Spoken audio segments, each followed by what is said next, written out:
வணக்கம் வியூவர்ஸ். கொஞ்சம் அரட்டை கொஞ்சம் சமையல். ரொம்ப நாளைக்கு அப்புறம் நான் வீடியோவில் வரேன். வந்து எலெக்ஷன்லாம் முடிஞ்சுது, நல்லபடியாக எல்லோரும் ஓட் போட்டிங்க. இப்போது என்ன அதை பற்றி நம்ம பேசணும் அப்படின்னா, ஒவ்வொரு இண்டிவிஜுவலும் ஒரு பாமர மக்களுக்கு கூட தெரியணும் எந்த அமைச்சர் இன்றைக்கி என்ன பண்ணாங்க. நல்லா ஹை சேலரி வாங்குகிறாங்க. அவங்க வந்து நாட்டுக்காக உழைக்கிறதுக்காக தான் அந்த பாலிட்டிக்ஸில் வந்திருக்காங்க. எல்லாரும் என்னென்ன பண்ணுறாங்க அப்படின்னு ஒரு சாமானிய மனிதருக்கு கூட தெரியணும். பேப்பர் படித்தா ஓரளவுக்கு தெரியணும். ஆனால் அதில் ட்ரூவான நியூஸ் வரணும். இப்போ பரபரப்பாக என்னமோ வேண்டாதது. நீங்கள் ஒரு நியூஸ் பேப்பர் எடுத்திங்கன்னா நிறைய நெகட்டிவ் திங்ஸ். இங்கே ஆக்சிடெண்ட் இப்படி ஆகிடுச்சி, கார் எரிஞ்சுது, அதை பண்ணி இப்படி, இதெல்லாம் நல்ல விஷயங்களும் போடணும். இப்போ இந்த அமைச்சர் இவ்வளோ சாதிச்சிருக்காரு, இது ஹெல்ப் பண்ணியிருக்காரு, அந்த மாதிரி விஷயங்கள், நல்ல விஷயங்கள் வந்து ஃபோக்கஸ் பண்ணப்படுறதே கிடையாது. ஏதோ சமுதாயத்தில் ஏதோ 1000-ல் 1 10,000-ல் 1 நடக்கிற கெட்ட விஷயங்கள் பூரா வந்து வயலன்ஸு, அது இது சினிமாவும் வயலன்ஸ் காமிக்கிறாங்க. ரொம்ப பயங்கரமாக இருக்குது. அப்படியே ரத்தம் சொட்ட சொட்ட. இதெல்லாம் பார்த்தா ஸ்ட்ராங் பர்சன்ஸ் ஒன்றுமே ஆக்ட் பண்ண மாட்டாங்க, ரியாக்ட் பண்ண மாட்டாங்க. ஆனால் கொஞ்சம் வீக் மைண்டட் பர்சன்ஸ் வந்து அந்த மாதிரி தானும் ஒரு ஹீரோயிசம் பண்ணலாமா அப்படிலாம் தோணும் இல்லையா? அதனால் அதெல்லாம் கொஞ்சம் அந்த டைரக்டர்ஸ் வந்து கொஞ்சம் கம்மி பண்ணணும் இல்லையா? அதுக்கு ஒரு ஸ்பெஷல் சர்டிஃபிகேட் கொடுத்து பெரியவங்க மட்டும் பார்க்கலாம் அப்படின்னு இருக்கணும். ஆனால் அது கூட பெரியவங்களுக்கு கூட அஃபெக்ட் பண்ணும். அது ஒரு விஷயம். அடுத்தது எலெக்ஷனில் இப்போ என்ன நன்மை, இப்போ நாட்டுக்கு குரோராக திட்டங்கள் போடுறாங்க. அது எல்லாமே நல்லது தான், நான் இல்லைன்னு சொல்லலை. ஆனால் இந்த சாமானிய மக்களுக்கு அவங்க எதை செஞ்சால் தெரியுமா அவளுக்கு ரொம்ப சாட்டிஸ்ஃபேக்ஷனாக இருக்கும். முதல்ல ஒரு மனுஷனுக்கு என்ன வேணும்? உணவு வேணும், சுத்தமான தண்ணீர் வேணும் இல்லையா? ஹோல் கண்ட்ரிக்கு இந்த ரெண்டும் கிடைக்கிற மாதிரி இருக்கணும். இப்போ எல்லாம் ரொம்ப சத்துணவை பற்றி தான் பேசுகிறாங்க. எல்லோரும் வந்து பல கெமிக்கல்ஸு கம்பைன் பண்ணின உணவுகள், ஒரு ப்ரிசர்வ் பண்ணப்பட்ட உணவுகள் கூட ஃபுல்லாக கெமிக்கல்ஸு. அதெல்லாம் சாப்பிட்டு மனுஷன் புது புது வியாதியெல்லாம் வருது. பிரெயினுக்குள்ளே கட்டி ஏகப்பட்ட பேர் சுற்றி சொல்கிறாங்க. இது எப்படி முன்ன காலத்தில் இவ்வளோ கேள்விப்படலை? மேபி இருந்திருக்கலாம். ஆனால் இப்போ சுற்றி நான் எத்தனை பேர்கிட்ட கேட்டேன் தெரியுமா? பிரெயின் கிட்ட கட்டி அதை ஆப்ரேஷன் பண்ணுறாங்க, நோஸ் வழியாக ஆப்ரேஷன் பண்ணுறாங்க. அது கல்லை திறந்து ஒருத்தருக்கு 70-80 இயர்ஸ் ஓல்டு பர்சனுக்கு பண்ணியிருக்காங்க. ஏன்னா இந்த இடம் பல்ஜாச்சு, அது இன்ஃபெக்ட் ஆகிடுது உள்ள அப்படின்லாம் பண்ணுறாங்க. அதாவது என்ன நடக்குது, நம்மளை சுற்றியும் புதுசாக வியாதியெல்லாம் வருது. ஸோ அப்போ கவர்மெண்ட்டோட வேலை என்ன? ஒரு சிக் பர்சன் இல்லாத சமுதாயத்தை உருவாக்கணுமா இல்லையா? அப்போ என்ன பண்ணணும்? அதுக்கு இது ரொம்ப முக்கியமான தகவலை நான் சொல்லணும்னு நினைக்கிறேன். நான் எப்படி வந்து பப்ளிக் பேப்பரில் போடுறது, அது அதெல்லாம் ரீச் ஆகுமான்னு தெரியாது. மேபி இதன் மூலம் நீங்கள் இதை ஷேர் பண்ணுறது மூலம் கூட இந்த விஷயம் கவர்மெண்ட்டுக்கு தெரியறதுக்கு சான்ஸ் இருக்குது. அதுக்காக தான் நான் பேசுகிறேன். என்னென்னா, ஒரு 10 ஐட்டம் எடுத்துக்கிட்டோம். ஒரு தரமான அரிசி, பருப்பு வேணும் இல்லையா? ஒரு பேலன்ஸ்டு டயட் நம்ம இந்துக்கள் சாப்பிட்றோம். அந்த ஒரு பேலன்ஸ்டு டயட்டு என்னெல்லாம் முக்கியம், அதை ஒரு 10 ஐட்டம் கவர்மெண்ட்டு விலை ஏற்றம் பயங்கரமாக இருக்குது. நிஜமாக சொல்கிறேன். கொஞ்சம் பெரிய பெரிய பணக்காரங்க சமாளிச்சிடுறாங்க, பிரச்சனையே கிடையாதுன்னா குரோர் போடலாம். இதை தவிர இந்த சாப்பாட்டை தவிர அவளுக்கு எத்தனையோ என்டர்டெயின்மெண்ட்ஸுக்கு செலவு கோடிக்கணக்கில் பண்ணுறாங்க. அவங்கள விடுங்க. Middle class, lower middle class, poor, இவங்கெல்லாம் எவ்வளோ கஷ்டம் தெரியுமா? ஃபீஸு பயங்கரமாக இருக்குது. ஒன்றா கவர்மெண்ட்டு அதையாவது கண்ட்ரோல் பண்ணணும். ஒரு நல்ல பப்ளிக் ஸ்கூல் ஃபாரின்லாம் இருக்கிற மாதிரி அதை கொண்டு வரணும். இந்த 5 வருடங்களில் அவங்க என்னெல்லாம் பண்ண போகிறாங்க? மிக முக்கியமான விஷயம், ஒரு சாதாரண மனிதனை உங்களோடதெல்லாம் ரீச் ஆகணும் அப்படின்னா ஒரு 10 ஐட்டம் ரீசனபிள் ரேட்டில். அதுக்காக ஃபார்மர்ஸ்க்கெல்லாம் லாஸ் ஏற்படுத்தக்கூடாது. கவர்மெண்ட் பாதி ஷேர் பண்ணிவிட்டு பாதி மக்கள் விலை கொடுத்து வாங்குகிற மாதிரி ஒரு 10 ஐட்டம் ஒரு பேலன்ஸ்டு டயட்டுக்கு என்ன ரொம்ப முக்கியம், ஒரு காய்கறி, பருப்பு, பால், நெய், இந்த மாதிரி ஃபைபர் உணவு, இந்த மாதிரியெல்லாம் ஒரு முக்கியமான ஒரு 10-15 ஐட்டத்தை ஒரு கண்ட்ரோல்டு ரேட்டில் கொடுத்தாங்கன்னா நிச்சயமாக அந்த மக்களுக்கு உதவியாக இருக்கும். விலைவாசி குறைஞ்சதுனால they'll be very very happy இல்லையா? ஃபஸ்ட்டு உணவு தானே. ஒரு வீட்டில் எல்லோரும் இருக்காங்கன்னா உணவு சாப்பிட ஓல்டு பீப்புள் கண்டிப்பாக மாமனார் மாமியாரோ இல்லை பேரண்ட்ஸோ இருப்பாங்க. அவங்களும் நல்லா சாப்பிடணும், அவங்களும் ஆரோக்கியமாக இருக்கணும். அவங்களுக்கும் அவங்களால ஏர்ன் பண்ண முடியாத நிலமையில் இருப்பாங்க. அப்போ அவங்களுக்கும் தேவை.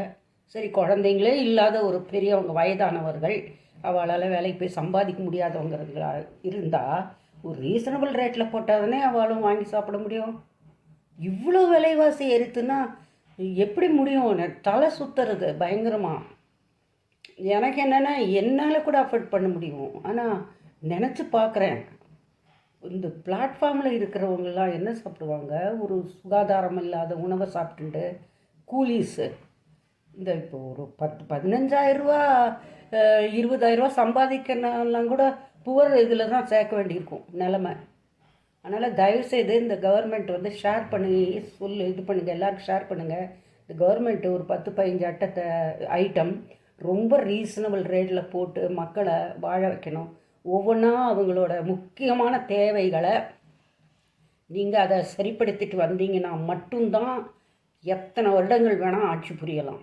இங்கே மனுஷங்க பார்த்துட்டு தான் இருக்காங்க, யார் தங்களுக்கு சாதகமாக இருக்காங்க அப்படின்னு பார்க்குறாங்க, யாருக்கு தங்களுக்கு உண்மையான உதவி செய்கிறாங்க அப்படின்னு. அதனால் அந்த மாதிரி கவர்மெண்ட் வந்து அதற்கான நடவடிக்கைகள் எடுக்கணும். எங்கேயோ இமாச்சலில் அங்கே இங்கெல்லாம் அப்படியே மலை மேலே ரீச் பண்ண முடியாத இடத்துல மலை மேலே எக்கச்சக்க பொருள்கள் வேஸ்ட் ஆகிட்டுருக்கு. அதெல்லாம் ப்ரிசர்வ் பண்ணுறதுக்கான முயற்சியெல்லாம் எடுக்கணும். அதனால் நிறைய விஷயங்கள் இருக்குது. இது இப்போ கவர்மெண்ட்டு பெஸ்ட்டாக நடத்துறதுக்கு. அதனால் தயவுசெய்து இதெல்லாம் வந்து ஆராய்ச்சி பண்ணி நல்ல விஷயமாக கொடுக்கணும். அப்போ எந்த கவர்மெண்ட்டும் போயிடாது. ஓகேயா? நன்றி, வணக்கம். இது எல்லாருக்கும் ஷேர் பண்ணுங்கள். ஹலோ வியூவர்ஸ், நம்ம இன்றைக்கி என்ன பண்ண போகிறோன்னா, கொஞ்சம் அரட்டை இருக்குதுல்ல, இப்போ சமையல் பண்ணிட்டோம். என்ன சமையல் பண்ணுறோன்னா, நீங்களாம் ஒர்க் பண்ணுவீங்கள, ஒர்க் பண்ணுறதுக்கு நடுவில் ஏதாவது அப்படியே சாப்பிட்லாம் போல் தோணும். ஸோ அந்த மாதிரி தோணும் போது சாப்பிட்றதுக்கு அரிசி அல்லாத அரிசி ஆனால் கொஞ்சம் ஆட் பண்ண போகிறோம், வேறு வழி இல்லை. நம்மளோடது எல்லாமே அரிசி பேஸ்டு. அதனால் ராகி மேக்ஸிமம் போடுறோம். ராகி மாவு ஒரு 2 கப் போட்டுருக்கேன். அதே மாதிரி இதில் வந்து 1 கப்பு அரிசி மாவு போடுறேன். ஓகேயா? போட்டு என்ன பண்ணுறோம், லைட்டாக சூடு பண்ணோம். எதுக்குன்னா, சம்டைம்ஸ் உங்களுக்கு வர மாவெல்லாம் மேபி ரெஃப்ரிஜிரேட்டரில் ஒரு கூலரில் ஃப்ரீசரில் வச்சு வரலாம். ஏன்னா பூச்சி போட்டு வராமல் இருக்கிறதுக்காக. மால்லையே கொஞ்சம் ஏசி இது தானே காமன் ஏசி, அதனால் அதெல்லாம் ஜில்லுன்னு இருக்கலாம். ஸோ அந்த சந்தேகத்துக்காக ஸ்டார்டருக்கு அப்புறம் ஐயோ என்னடா அது அந்த சவிக்கி வந்துடுச்சே அப்படின்னு நினைப்பாங்க. ஸோ அதனால் லைட்டாக அப்படி தொட்டு பார்த்தா சுடலை. இன்னும் நான் சிம்மில் தான் வச்சு வதக்கிறேன். இப்போ இதுவே என்னதுமா ஸ்டார்டர்ஸ்க்காக எதுவுமே தெரியாது, ஆனால் இன்றைக்கி தான் ஒரு தட்டை பண்ணணும் அப்படின்னு நினைக்கிறவளுக்கு, ஒரு ஸ்நாக்ஸ் பண்ணணும்னு நினைக்கிறவளுக்கு தான் நான் இது சொல்லிக் கொடுக்குறேன். ஆல்ரெடி தெரிஞ்சவங்களுக்கு கிடையாது. ஏன்னா இது புதுசாக சின்ன பொண்ணுகள் கல்யாணம் பண்ணிட்டு வராங்க. சரி, அந்த டைமில் கொஞ்சம் இது நல்லா ஸ்நாக்ஸ் சாப்பிட்லாம் போல் இருக்கும். பார்ட்னருக்கு கேட்பாங்க, ஏதாவது அவனுக்கு தெரியுமா செய்ய. So this is very easy. என்ன இது ப்ரிப்பேர் பண்ணி வச்சுக்கணுன்னா, உங்களுக்கு தேவையானது ராகி மாவு, உடலுக்கு நல்லது தெரியும் உங்களுக்கு, ஃபுல் ஃபைபரு, சுகருக்கு நல்லது, அது இது. அப்புறம் இது கூட வெயிட் லாஸ் கூட ரொம்ப நல்லது. ஸோ இந்த மாதிரி இது 2 போட்டோம். இது அரிசி மாவு வாங்கி வச்சுக்கணும், கடை மாவு ஓகே. இது என்ன பண்ணியிருக்கேன்னா, உங்களுக்கு வந்து பொட்டுக்கடலை தெரியும் இல்லையா, உங்களுக்கு பொட்டுக்கடலை சட்னிக்கு அரைப்போமே, அந்த பொட்டுக்கடலை வச்சு ஃப்ரைடு கிராம் அதை வந்து நான் 1 கப்பு அரைச்சி வச்சுட்டுருக்கேன். எவ்வளோ தேவையோ நம்ம அப்படி போடலாம். இப்போ வந்து தட்டை வந்து ரொம்ப இது நவுத்து போகாமல் இருக்கிறதுக்காக லைட்டாக சூடு பண்ணுறோம். இன்னும் சூடு ஆகலை. சுருக்குன்னு சூடாக ஆனோன்னா ஆஃப் பண்ணிடலாம். லைட்டாக சூடு வந்துடுச்சு, வரும். ஆஃப் பண்ணிடலாம். அட்லீஸ்ட் ஆஃப் பண்ணிவிட்டு ஒரு 2 சுற்று சுற்றிடலாம். நீங்கள் தயாராக வைக்க வேண்டியது வந்து இதோட இந்த பொட்டுக்கடலை பொடி, ஃப்ரைடு இது கிராம் டால் இது பவுடர், அப்புறம் ragi powder, rice powder, and then pepper powder, red chilli powder, hing. ஓகேயா? அதெல்லாம் வச்சா போதும். இப்போ தமிழில் சொல்கிறேன். வந்து என்னோடய ஹிந்தி ஃப்ரெண்ட்ஸுக்காக அவளுக்கு சுத்தமாக தமிழ் புரியல, அதுக்காக தான் கொஞ்சம் இங்கிலீஷில் சொல்ல வேண்டியிருக்கு, மன்னிச்சுக்கோங்க. இது வந்து 2 டம்ளர் 2 கப்பில் ராகி மாவு, அப்புறம் 1 கப்பு அரிசி மாவு போட்டாச்சு. இதை நம்ம ஆஃப் பண்ணியாச்சு. இதை எடுத்து பாருங்கள், கொஞ்சமாக வெண்ணெய் போட்டுருக்கேன். ஒரு சின்ன உருண்டை வெண்ணெய். இது கிராம்லாம் வேண்டாம், ஒரு 10 கிராம்ஸ் இருக்கும்னு நினைக்கிறேன். ஸோ இதை போட்டுக்கலாம். ஒரு 2 ஸ்பூன் வச்சுக்கோங்களேன், உங்களோட இதில் 2 ஸ்பூன். சரியா? இப்போ லைட்டாக சூடு பண்ண மாவு.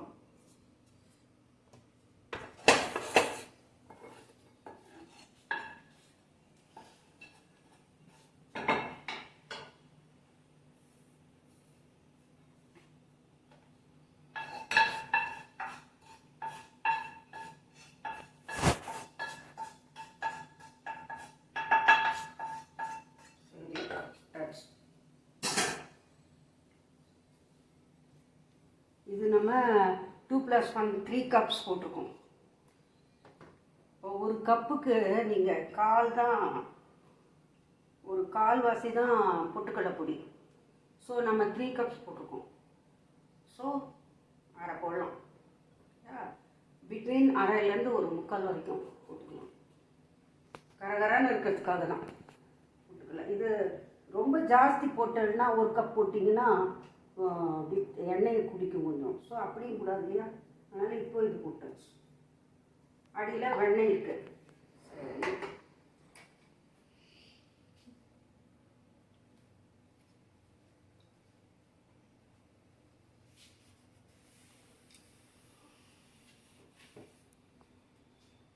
இப்போ நம்ம ஊற வச்ச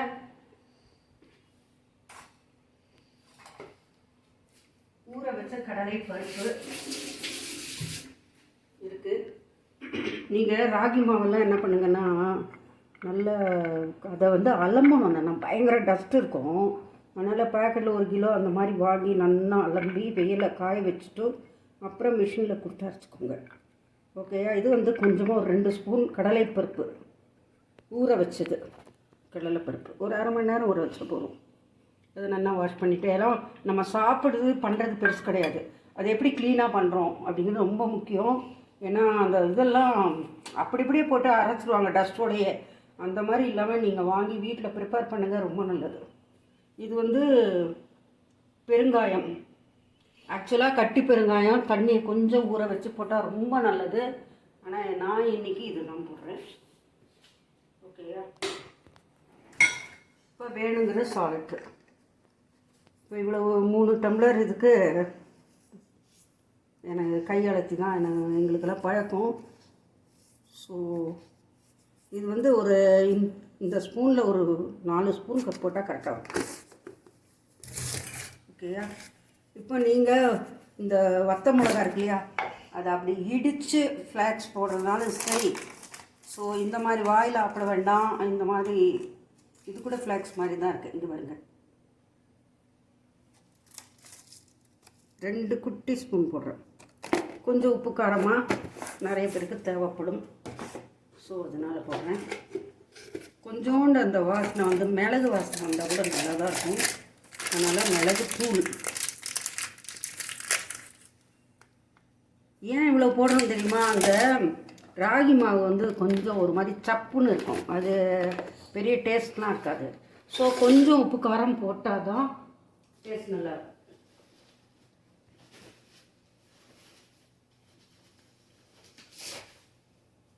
கருவேப்பிலை போட போகிறோம். கருவேப்பிலையெல்லாம் நல்லா வாஷ் பண்ணி யூஸ் பண்ணணும். எல்லாத்தையும் அலம்பி கொஞ்சம் க்ளீனாக பொடியாக பிச்சு போட்டுக்கலாம் கருவேப்பிலையை. இவ்வளோதான் இன்க்ரீடியன்ட்ஸ் போட்டு முடிச்சாச்சு. இப்போ நம்ம தண்ணி எவ்வளோ யூஸ் பண்ணுறோம் அப்படின்னு பார்க்கலாம்.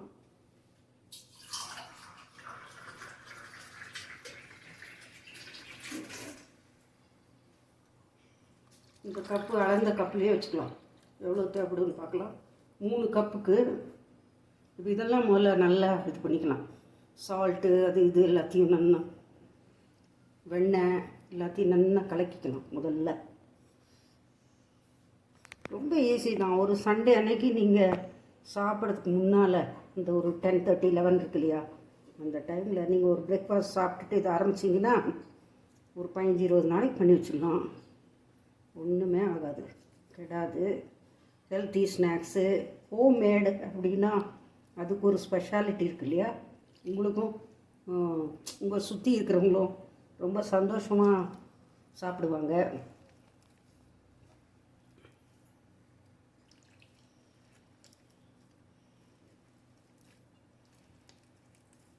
இன்னும் கொஞ்சம் தேவைப்படுது. இப்போ நம்ம 1 கப் போட்டுக்கோம், ஆனால் கூட இன்னும் கொஞ்சம் தேவைப்படுது தண்ணி.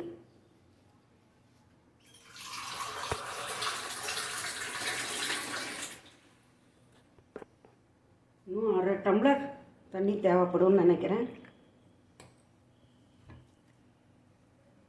அடியில் மாவாக இருக்குது. கொஞ்சம் நம்ம தட்டுற அளவுக்கு பிசைஞ்சுக்கணும். நல்லா ரொம்ப தண்ணி விட்டுறக்கூடாது. பார்த்து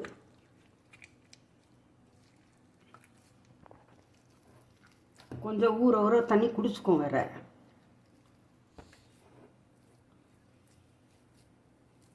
நல்லா இப்போ பார்த்தீங்களா, இப்போவே வெண்ணெய் வாசனை ஜம்முன்னு வருது. ஸ்டார்டர்ஸ் பயப்படாதீங்க, தைரியமாக ஒவ்வொரு ஸ்நாக்காக பண்ணி பாருங்கள். என்னோடய சேனல் சப்ஸ்கிரைப் பண்ணிங்கன்னா நான் எங்கள் ஃபஸ்ட்டு யங்ஸ்டர்ஸ்க்கானதெல்லாம் நான் போடுறேன்.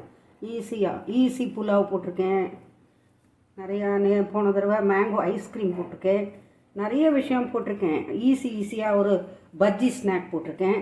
ஒரு 10 விதமான பஜ்ஜி, எதுலையெல்லாம் பஜ்ஜி பண்ணலாம் அப்படின்னு போட்டிருக்கேன். ஸோ யூஸ்ஃபுல்லாக இருக்கும். சப்ஸ்கிரைப் பண்ணுங்கள், ஃப்ரெண்ட்ஸுக்கு ஷேர் பண்ணுங்கள், நீங்களும் யூஸ் பண்ணுங்கள். சரி, இப்போ ரெடி.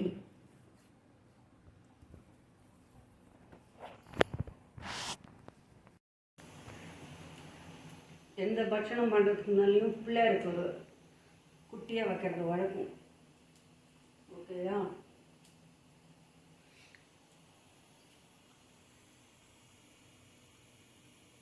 இது இந்த பேப்பரில் எண்ணெய் தடவி இருக்கு. ஸோ இதை க்ளோஸ் பண்ணிப்போம். கையில் கொஞ்சம் தட்டிட்டு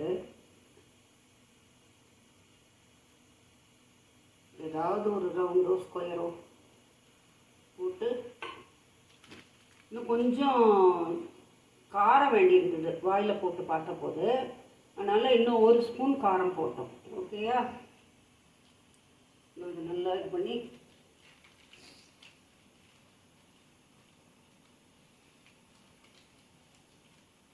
கொஞ்சம் லேசாக திக்காக பண்ணணும். டமால் நடுவில் போடக்கூடாது.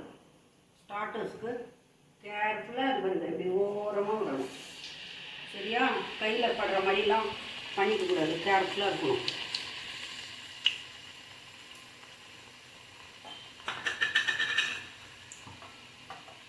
கொஞ்சம் ரொம்ப ஒல்லியாக பண்ணிட்டீங்கன்னா உடஞ்சி போயிடும். ஏன்னா ராகி தானே, நல்லா கொஞ்சம் ஓவர் திக்கும் வேண்டாம்.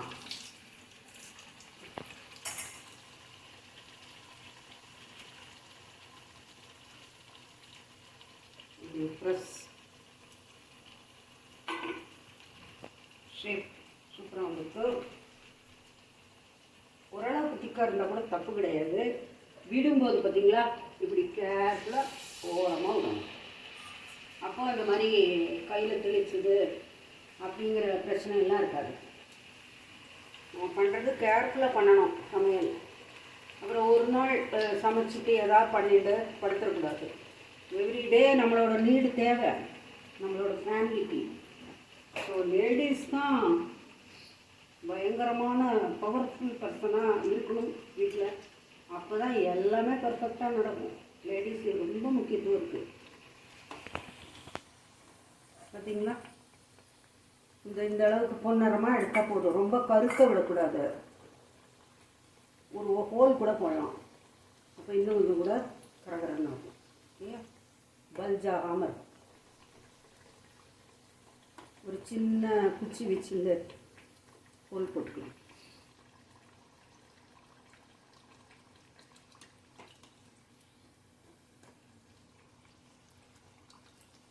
எப்போ எடுக்கணும் அப்படிங்கிற ஒரு சந்தேகம் வரும் உங்களுக்கு. இந்த ஊர் அடங்கினவுடனே எடுக்கணும் அப்படின்னு சொல்லுவாங்க முன்னே காலத்தில். அதாவது ஊர் அடங்கிறதுன்னு என்ன, இந்த இப்படி பபிள்ஸ் வந்துகிட்டே இருக்குல்ல பார்த்தீங்களா, அது கொஞ்சம் காம் டவுன் ஆகிடும் எண்ணெயில். அப்போ ரெடி ஆகிடுதுன்னு அர்த்தம். ரெண்டு பக்கமும் திருப்பி போட்டு இப்போ காம் டவுன் ஆகிடுச்சா எடுத்துடலாம். வடை எல்லா இந்த ஆயில் பேஸ்டு விஷயங்களுக்கும் இந்த ஊர் அடங்கினோன்னு எடுக்கிறது. நெய்யும் அப்படிதான், ஊர் அடங்கினோன்னே எடுப்போம். எப்படின்னா அந்த பபிள்ஸ் எல்லாம் கொஞ்சம் ஸ்லோ டவுன் ஆகும். அப்போ சிம்மில் வச்சுட்டு அதை எடுக்கணும். சரியா? இப்போது நம்ம ஒரு ஃபோர்க்கில் போட்டு ஒரு குச்சி இது பண்ணணும்.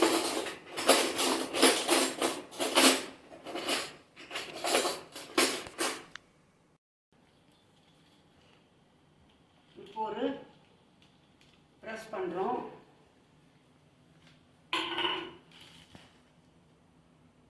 இப்படி ப்ரெஸ் பண்ணுறோம். அப்புறம் பாருங்கள், இப்படி ஒரு இது ஹோல் போட்டாச்சு. ஹோல் போட்டிங்கன்னா கொஞ்சம் கரகரன்னு வரும்.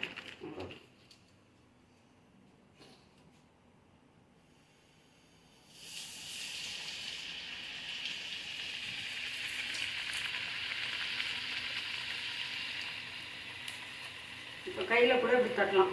எண்ணெயை தொட்டுண்டு இப்படி டக்கு டக்கு டக்குன்னு கையில் பண்ணலாம். கை தடம் தெரியும். அது சில பேருக்கு பிடிக்கும். அப்படி தட்டை விட நெளியாக இருந்தால் பிடிக்கும். இந்த ரெண்டு போட்டிருக்கோம், அது ஒன்று போட்டிருக்கோம் ஆல்ரெடி. இப்படி சைடில் போடலாம். அது பாட்டுக்கு தூக்கிடும். இன்னும் பயப்பட வேண்டாம். ஸ்டார்டர்ஸ் தைரியமாக பண்ணுங்கள். பண்ணி உங்களை சுற்றி இருக்கிறவங்கள அசத்துங்க.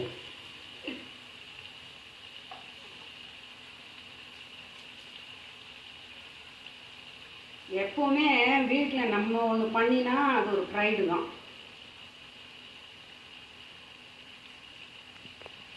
இல்லையா? பெருமை தானே.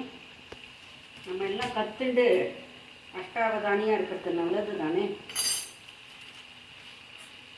இதை திருப்பலாம். இந்த எண்ணெய்க்கு ரெண்டு தான் போட முடியும். இப்போ ரெண்டை திருப்பி விட்டுட்டு அந்த சைடு ஒன்று விடலாம். சரியா?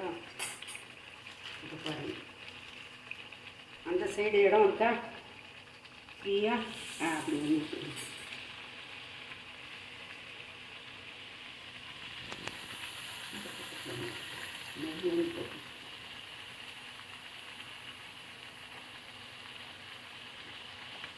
அவ்வளோதான். இந்த மாதிரி நான் வந்து எல்லாத்தையும் பண்ணி முடிச்சுட்டு எவ்வளோ வருது இந்த மாதிரி சைஸில் நம்ம 2 கப்பு போட்டோம் ராகி மாவு, 1 கப்பு அரிசி மாவு போட்டோம், அரை கப்பு வந்து நம்ம பொட்டுக்கடலை மாவு போட்டோம். இதில் பொட்டுக்கடலை மாவு பதிலாக உளுத்தம் மாவு, வெள்ளை உளுந்தை வறுத்து அதை நல்லா பொடி பண்ணி அதை சலித்து ஒரு இந்த மாதிரி அளவுக்கு வந்து ஒரு 4 ஸ்பூன் போடலாம். போட்டு அப்புறம் வெண்ணெயை போட்டு பிசைஞ்சு கூட பண்ணலாம். ஆனால் பொட்டுக்கடலை இப்போ ரொம்ப ஈஸி. அது ஒரு மாதிரி மனமும் எல்லாருக்கும் பிடிச்சிது. அதை விட பொட்டுக்கடலை வந்து ஒமேகா 3 தானே, ரொம்ப நல்லது உடலுக்கு. அடிக்கடி குழந்தைங்களுக்கு தேங்காய் சட்னி எது கொடுப்பாங்க இட்லியோட? பொட்டுக்கடலை. இந்த கார்போஹைட்ரேட் வித் ப்ரோட்டீன். அந்த பொட்டுக்கடலையில் அவ்வளோ சத்து இருக்குது. நீங்கள் குழந்தைகளுக்கு போர் அடிச்சுன்னா திங்கிறதுக்கு வந்து வெல்லமும் பொட்டுக்கடலை கூட கொடுக்கலாம். Healthy snack. பழைய கால விஷயம்லாம் எதுவுமே இது கிடையாது, கெடுதல் கிடையாது. இப்போ புதுசாக தயவுசெய்து இன்ட்ரடியூஸ் பண்ணக்கூடாது. நம்ம டிஎன்ஏக்கே புரியாது அது. எப்படி அது ஜீரணம் பண்ணுமா வேண்டாமான்னு ஆன்டிபாடிஸ் நினச்சிட்டு அலர்ஜியை உண்டாக்குறது. புதுசு புதுசு விஷயங்கள் நம்ம பாரம்பரியமாக நம்ம என்னெல்லாம் சாப்பிட்டோமோ பிறந்ததுலேருந்து நம்ம மூதாதையர் என்ன சாப்பிட்டோமோ அதுதான் சாப்பிடணும் ரெகுலராக. ஓகேயா? அதுக்கு தான் நாட்டு காய்கறிகள் எல்லாமே புதுசு புதுசாக பழம் 400 ரூபா 500 ரூபா கிலோலாம் போட்டால் தேவையே கிடையாது. நம்மக்கிட்ட இல்லாத நெல்லிக்காய், இது கொய்யாப்பழம், மாம்பழம், பலா, வாழை, இதை விடவா பெரிய பழம்? நல்லா நம்மளோட ஃபாலோ பண்ணுங்க. ஓகேயா? 25 நம்பர்ஸ் வந்திருக்கு. 25 இன்னும் சின்ன சின்னதாக நான் கொஞ்சம் சிலதெல்லாம் பெருசு பெருசாக பண்ணிட்டேன். கொஞ்சம் இந்த சைஸ்லேயே நீங்கள் பண்ணியிருந்தீங்கன்னா ஒரு 30-40 வந்திருக்கும். இந்த 2 டம்ளர், அதை 2 டம்ளர் ராகி மாவு, 1 டம்ளர் அரிசி மாவு, அரை டம்ளர் அப்புறம் கொஞ்சம் பாக்கி இருந்தது அது சேர்த்துட்டேன். ஸோ 3/4 டம்ளர் பொட்டுக்கடலை மாவு இது சேர்த்துன போது இவ்வளோ வருது.